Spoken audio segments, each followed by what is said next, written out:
Muslim cop who killed white woman left audio on. Here's sick thing it caught after his fatal shot. Justine Damon was a beautiful woman who had a zest for life and was excited for her upcoming wedding in August. Damon had moved to the United States to marry the love of her life, but sadly that day will never come after being fatally shot by a Somali Muslim cop. Over the last several days new information has emerged concerning that tragic night, and each new detail is more disturbing than the last.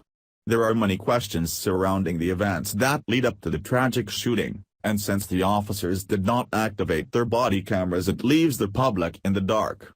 However, the audio dispatch was recorded and it captures what happened during Justine Damon's last moments on Earth, and it is riveting.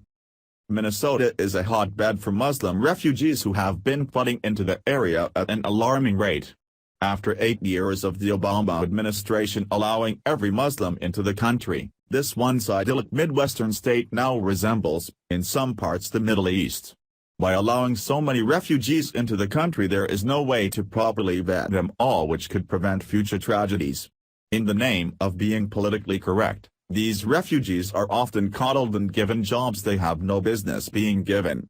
That is exactly what was demonstrated when a Somali man was given a badge and a gun that has left one woman dead. Justine Damon called the cops this past Saturday night to report what she thought was a sexual assault being committed near her home. When she saw the patrol car, Damon calmly walked up to the car and spoke to the officer through the window on the driver's side. Officer Mohammed Nir, who was on the passenger side when he opened fire, shooting Damon at least once in the abdomen. At the present time, the police have not released the reason why Officer Nir opened fire on Damon. When Damon approached the police cruiser she was seen wearing pajama pants and did not pose a threat or was armed. According to witnesses of the horrific crime, Damon was seen speaking to Officer Matthew Harity, 25, through the police cruiser's driver's side window. However, since the officers did not activate their body cameras it is unclear what happened in the moments that lead up to Nir shooting Damon. In the audio, one officer can be heard saying he sees a female screaming behind a building after the shots were fired. "Shots fired, we have one down," an officer is heard calmly telling dispatch after Nir had shot Damon to death behind her home. The conversation continues as Damon bleeds out on the pavement, killed by someone who was sworn to protect her. It is heart-wrenching to hear this audio and realize the panic this woman must have felt in those final moments. Previously the police have been tight-lipped about what occurred before the shooting, but now we may have some more answers. According to a recent interview with Officer Matthew Harity, Nir's partner said that right before the shooting there was a loud bang. Could this be the reason for the shooting, or is this just an excuse to protect a Somali police officer? What makes it even more suspicious is what has been discovered about Nir and his police record. It was revealed that Nir has had several complaints already lodged against him and is currently being sued. In Nir's short career as a police officer, he has had 3 complaints filed against him during his 2-year law enforcement career. According to the Minneapolis Star-Tribune, 2 of the 3 complaints against Nir are still active, and 1 was closed without discipline.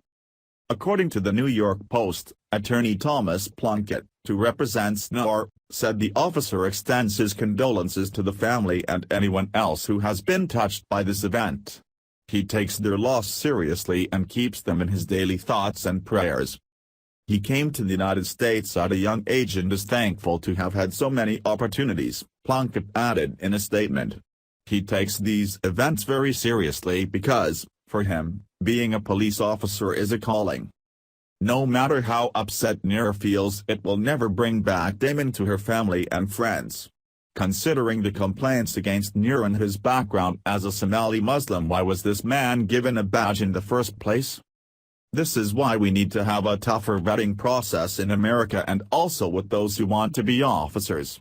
The mainstream media will not ask the tough questions about what happened that night, which means the public will have to. There must be justice for this woman and her family, and a simple apology will not cut it. This is exactly what happens when we have open borders and a relaxed vetting process. Share if you want justice for Justine Damon. Thanks for watching. Please subscribe Breaking News 365 channel. Goodbye and see you again.